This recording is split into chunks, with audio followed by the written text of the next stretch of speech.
जो घने आनंद एवं ज्ञान का स्वरूप, निरुपम, काल तथा देश की सीमाओं से रहित और नित्य मुक्त है, जो सैकड़ों हजारों वेदों उपनिषदों के मंत्रों द्वारा प्रकाशित है, फिर भी अस्पष्ट है, जो एक बार दर्शन होने पर तुरंत महापुरुषार्थ मोक्ष के रूप में प्रकट होता है, वह ब्रह्माभेद पारमार्थिक तत्व गुरुवायूरपुर में अप्रत्यक्ष भासमान है। अहो मानवों का भाग्य! ब्रह्म तत्व दुर्लभ वस्तु है, लेकिन गुरुवायूर में वह बड़ी सरलता से हाथ में आ चुका है।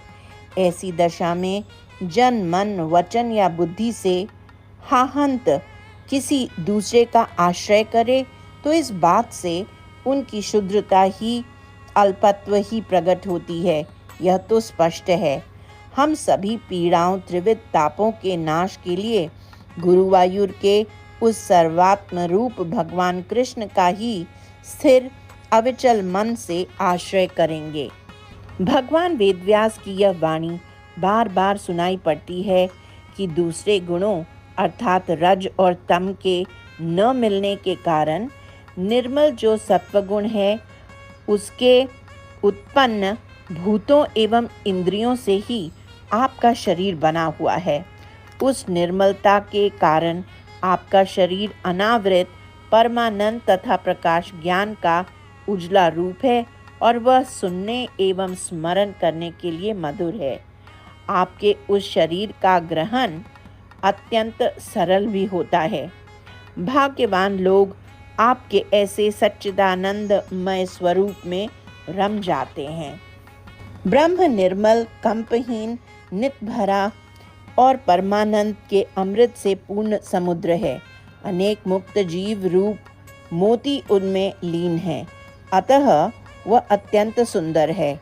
शुद्ध सत्वगुण उस ब्रह्म समुद्र की तरंगों के विलास के समान है। तब तो उस सत्व के स्वरूप वाले आप निष्कल कला रहित क्यों नहीं होंगे, अर्थात निष्कल हैं। वह यह कथन कि आप सकल कला युक्त हैं, आपकी कलाओं के विषय में ठीक बैठता है, अर्थात आपके त्रिमूर्ति रूप एवं अंशावतार ही सकल हैं, परंतु आपका शुद्ध सच्चिदानंद में जो मूल स्वरूप है वह निश्चय ही निष्कल है। हे जन्म रहित प्रभु, आप स्वतः क्रियाहीन हैं, आपका कोई कर्म व्यापार नहीं है, फिर भी आप कल्प सृष्टि के आरंभ में ईषण क्रिया को बिना कारण के अपनाते हैं, जिससे माया जो आपके लीन तथा असत के समान सूझती थी जाग उठती है।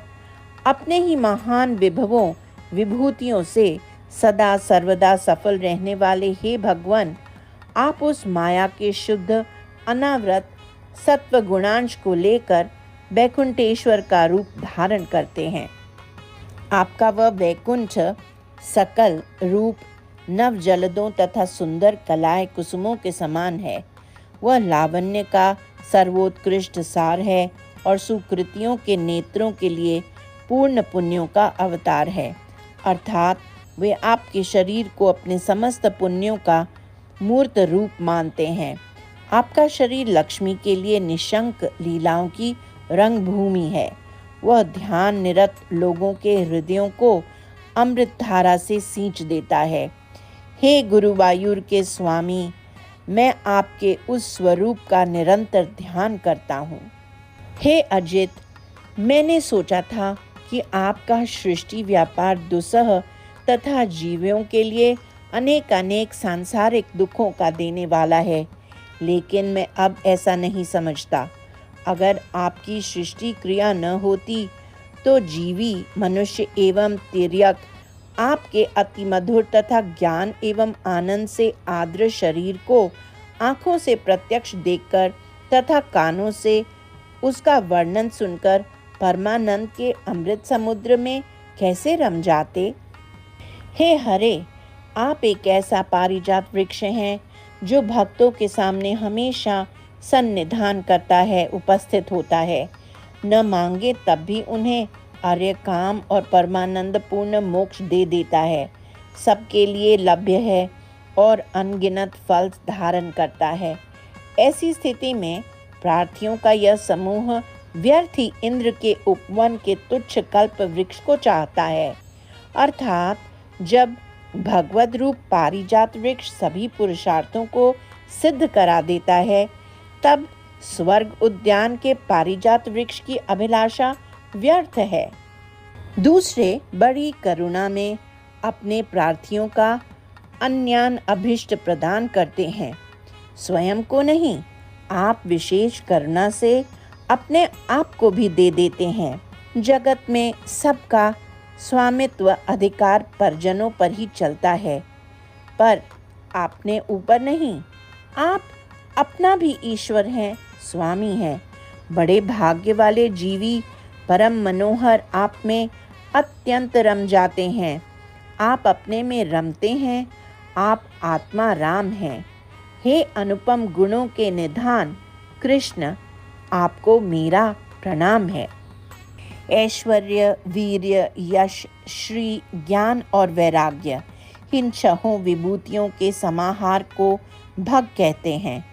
भगवान वह हैं जिसमें ये सभी गुण पूर्ण रूप से विद्यमान है। कवि का मत है कि गुरुवायूर के भगवान कृष्ण ही इस शब्द के मुख्य वाच्य हैं। कोई अन्य देवता इस शब्द से पुकारे जाने के पूर्णतया योग्य नहीं है।